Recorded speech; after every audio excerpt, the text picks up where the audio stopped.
Christmas comes at a descending time. The old year is coming to an end. The new year is not yet here. It's too late to accomplish goals set on the previous New Year's Day, and just enough time to realize that whatever shape or state you are in will be the shape or state in which you end the year. There is a hefty dose of what might have been. In the northern hemisphere, the trees are bare, fields are barren, birds have migrated, animals are hibernating, the days are short and the nights are long. The earth's colors are muted, and when there is snow, the world becomes silent. Sometimes during these short days and long nights, I find myself thinking about the brevity of life. This conflicts with my tendency to believe that the possibility of self-improvement and renewal is limitless. There is always another day, more time, another chance.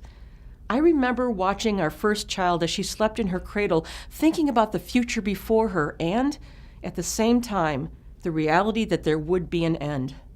The Ash Wednesday declaration, "Remember that you are dust, and to dust you shall return," became more pointed and poignant. The cradle-to-grave progression is our path, the inevitable decline of our strength.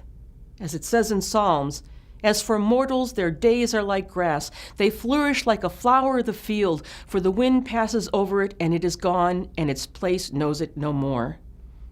Maybe this is why the Christmas season can be so fraught. Of course there is anticipation and celebration, but there is also pressure and stress.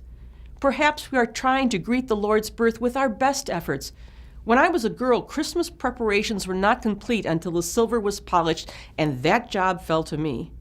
But desperation can creep into the urgency to get Christmas right, to hold back the night. The hopes and fears of all the years are met in thee tonight. This is freight that Christmas can't carry when Christmas depends on us. But Christmas also comes at an opportune time.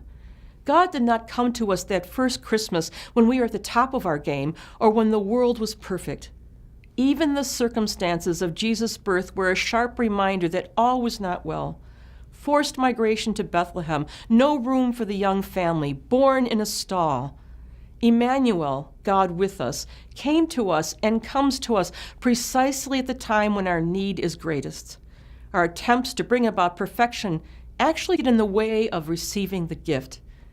When we try to fit into an unrealistic ideal of who we ought to be, instead of welcoming God into our real self, no matter how messy, then what's left over on the 13th day of Christmas?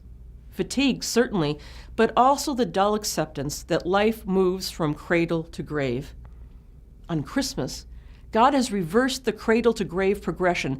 The angel announced to the shepherds, "I am bringing you good news of great joy for all the people. For to you is born this day in the city of David a Savior who is Christ the Lord. This will be a sign for you. You will find a child wrapped in bands of cloth and lying in a manger." Here is the new reality. Here is the truth.